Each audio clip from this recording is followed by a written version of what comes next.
Hey guys, Kim here with Forgive Me Not Pots. I'm on my backyard. We just got done planting up 20 of these beautiful pots you see behind me, and I wanted to walk you through the design of this specific planting that we came up with and plant one up for you, the last one.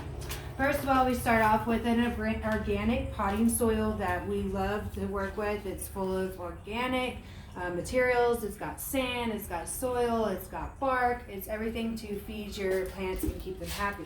On top of that, we do like to add into a fertilizer that will feed it for months at a time, up to 6 months. So it's just as simple as sprinkling in on the top layer of light sprinkling and then just kind of working through with your hands. The star of this planter is this beautiful hydrangea. Look at that thing. That bloom is one flower right there. And this will bloom for most of the season. And if you want to keep it blooming, you cut it off and you take it home or put it inside and put it in the vase. Kim, can you show us where you would cut it off at? Yeah, so what you want to do with one of your blooms, like for instance this big one, you want to go down to probably where the branch kind of came off. So you want to cut it down right here so you have a good stalk to put into a vase, and then a new branch will come out and form a new bud. And that you want to do when you start to see your blooms to kind of have a little brownness at the tips. That's when your prime cutting time is for the flower to still look good in your house, but also to promote the new buds to come out. With here, you just want to pop it out of its nursery pot.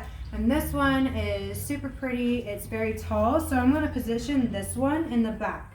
And the way that I am doing the design is I know that these are going to be on front porches, so it's going to be backed up against the wall. So I know that the back side of the pot is not necessarily going to be shown, but since this is my tallest plant, it will tower over the rest of the plantings in the pot. So it kind of becomes the focal point, or what we like to call the thriller of the plant. Our second biggest plant, which is one of my favorite plants to work with, is called this corkscrew rush. It is a grass, and it has this crazy growth habit that creates these spindles in this curly-Q, crazy hair. Looks like just a fun party in a pot. And I love working with this plant. It will grow taller, it will grow out, it will intermingle with all of your plants and be nice and happy. With this planting, I'm going to put this grass right in front of my hydrangea. So I'm going to dig it just right below it and kind of intermingle those curly corkscrews into the leaves of the hydrangea. And that kind of also will hide the hydrangea stems that aren't necessarily that pretty right now. So those are our two main stars. Now we're going to go in with some of our, what we like to call our fillers. And I am working with these petunias. They're not in bloom right now, but they will be, and they will be in bloom of pinks and purples and whites, and just amazing. You can see one coming into bloom right there, and that's like a really pretty fuchsia. And so I'm going to do, I have 6 in each pot, and I'm going to do 3 on each side of the hydrangea and the rush, and just kind of fill it in. So when these do start blooming, it'll just be pops of color all the way around.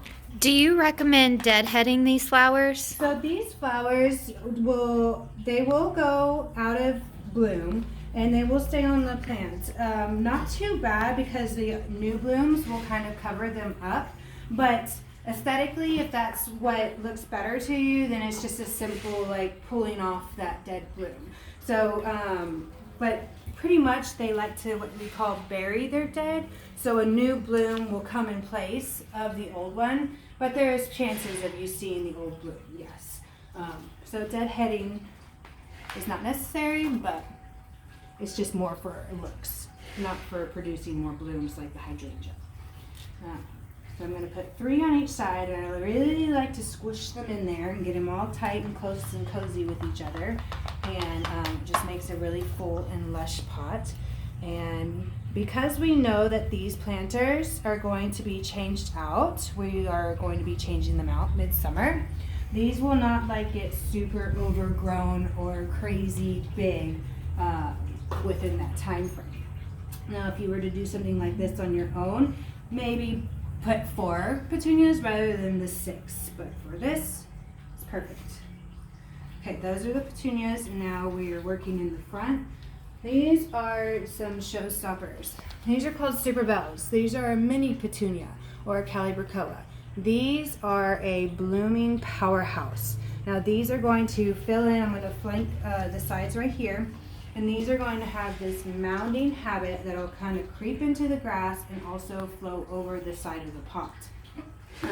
They get really full. These definitely bury their dead, so you don't have to deadhead these at all. And they can take the heat. And being that we are in Houston, we need to have heat-loving plants. And these are them. And they're super pretty and yellow. So I'm going to put that one right there. And it's kind of hiding the petunias right now, but when the petunias kind of come into bloom, they will be right there with these super bells. I'm going to shove that in. Okay, and then, so that takes care of our filler and somewhat of this spiller aspect. But our main spiller is what we call creeping Jenny. This is pretty common. This is very well used in plantings and containers. It is this nice chartreuse color. It's got this great vining habit that'll just drape, and I mean it can really create like a curtain mid-season. So nice. And these are one that we really love to use. Like you can just see, it's just already like filling in and looking happy, and they intermingle and everywhere, and will go throughout the plants also. And then let's talk about this planter. So we found this planter, and we're very lucky to find it because they're coming out with nowadays more of these self-watering planters. And what that means is they have a built-in water basin at the bottom. And I can show you the little lip right here. Here's a sticker of how it works. So you fill up the water all the way to the top till it's coming out.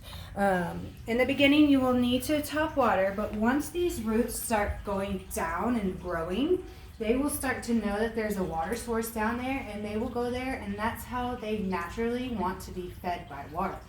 So from the bottom up. So they will only take the water they need. You can't really overwater these. If you keep this planter basin full.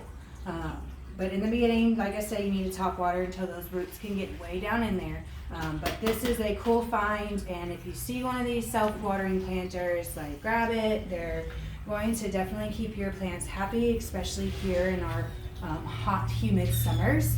And there you go. That's the planter. Hope you enjoyed it. Follow us and like us for more videos.